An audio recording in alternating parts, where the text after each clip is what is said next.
Hello and welcome back to the YouTube home of the Reptile Goth. As always, I am Morgan. Today we're going to be talking about a topic that's a little bit controversial depending on what circles you run in, and that particular topic is wilderness permits. Now, for those of you who are unaware, a wilderness permit is essentially a description of a particular plan for continuous travel through the wilderness or backcountry according to the Forestry Service, National Park Service, State Park Services, what have you. And they basically function as sort of an itinerary for backpacking trips, sometimes day hikes. But the thing that they all have in common is that the adventurer in question is traveling into the wilderness, and they vary based on where you're going, what particular jurisdiction you're going to be hiking through, and certain things that you're going to be partaking in, be it hiking to the top of Mount Whitney, going to the top of Half Dome, or other sites like that as well. Now, these particular permits can be free in some cases where it's just like a day hike where you fill out your permit at the entry, or even some short backpacking areas. But for those that do have a fee, the fee does tend to be around $10 for the reservation or entry into the lottery, which we will get more into lottery systems later. Plus like $5 to $10 per person per day, to like another $10-ish if you're adding anything on to like a longer backpacking trip like the Half Dome cables, for example. But in general, they don't tend to be very expensive unless you're going on these multi-month trips, and in those cases, even then, there is usually a special permit that you get that is not the same as like a per person per day for a shorter trip for trails like the Pacific Crest Trail or John Muir Trail. And these particular permits do have their own ways that you would go about reserving or obtaining them.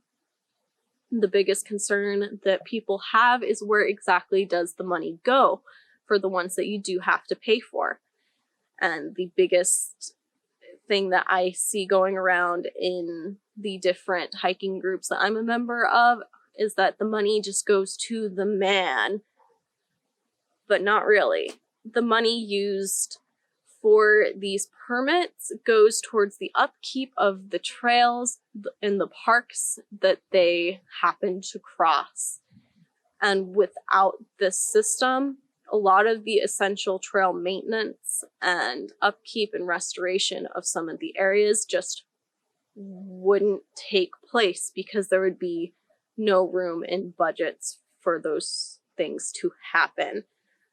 So the purchasing of these permits is fairly important if you want these trails to be maintained for future generations. Now, while the limits and numbers for how many people can enter trails at certain trailheads a day, or how many people can actually embark and take part on certain parts of the trails in a season, may be a little annoying and frustrating for people that don't end up snagging a permit, they are important. Because the reason why these numbers are put into place is to help preserve the wilderness, since so many people every year traveling these trails. Some people don't practice the leave no trace, so you get litter that ends up harming the wilderness in the long run, and the trails will eventually degrade over time just with people using them. And by limiting the amount of people on them, it makes upkeep a little bit easier and helps preserve the wilderness in the most natural state possible for future generations and hikers throughout the years to be able to enjoy nature and enjoy some sort of solitude, even though you're not going to be alone on those trails.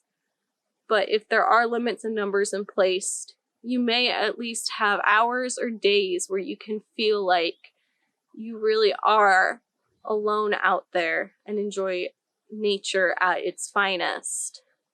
Without some of these restrictions and regulations, our backcountry and our wilderness would eventually degrade and would no longer be what we go out there to see.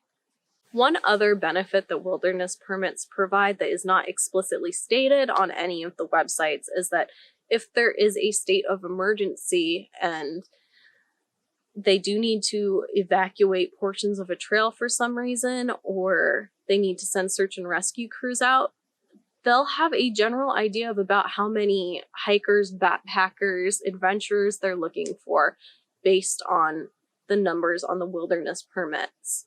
And they at least have a baseline for how many people they need to account for if some freak accident were to happen or Mother Nature's fury were to end up being unleashed upon a certain trail or area of the backcountry.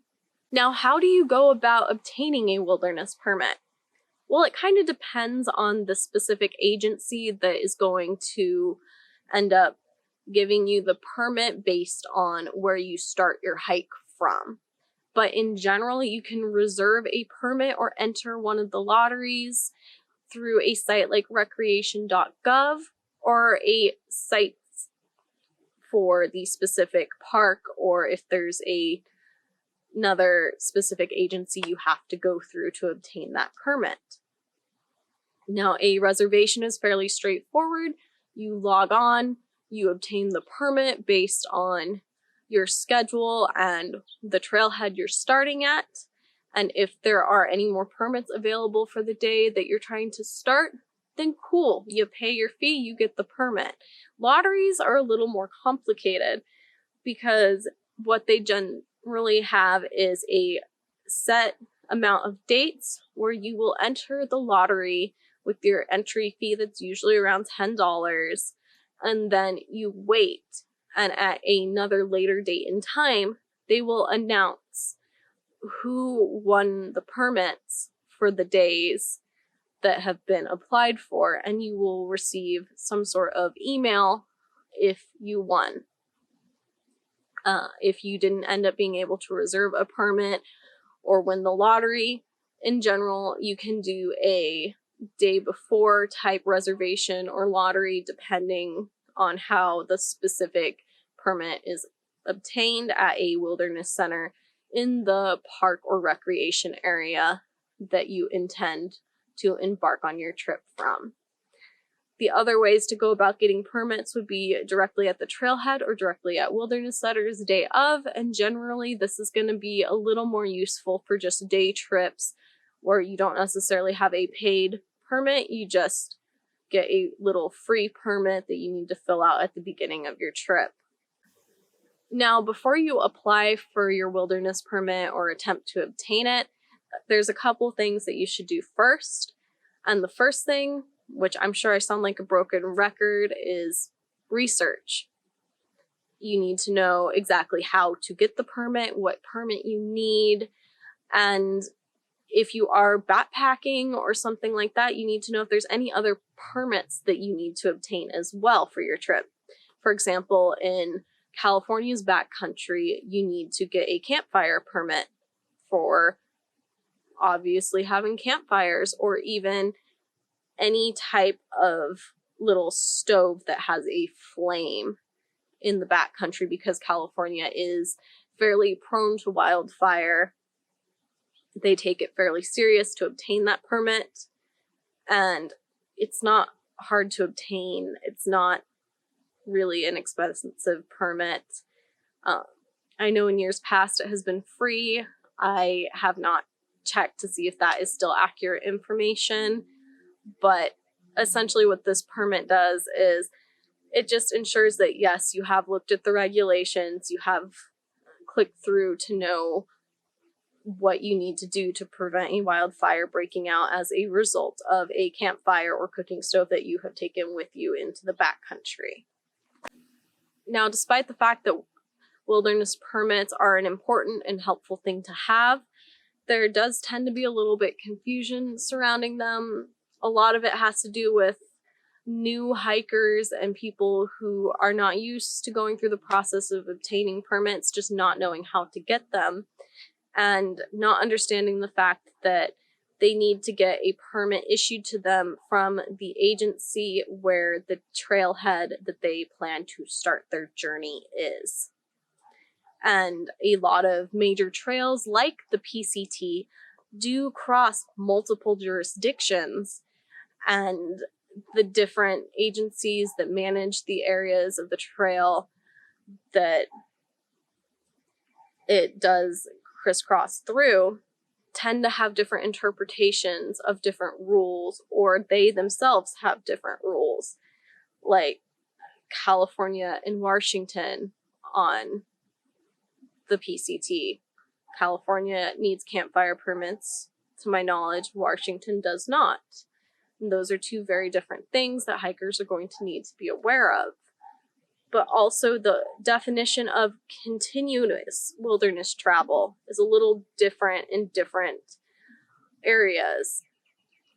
Now, in general, continuous wilderness travel is considered travel where you don't necessarily leave the trail or you are in a wilderness area.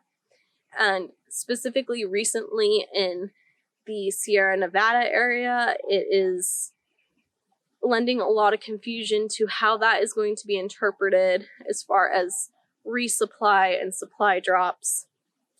And this is just a thing that we're going to have to wait it out and see how this whole issue is resolved in the future. So that is something to have in mind when you are heading out on a wilderness trip and you have obtained your wilderness permit. Just keep track of the different letters that might be kind of confusing and know which jurisdiction you're in and what rules you need to follow in different areas. But all in all, wilderness permits are a valuable little piece of paper that help keep hikers safe and help keep our trails maintained and in a wonderful state that actually reflects the wilderness that we're out there to go enjoy.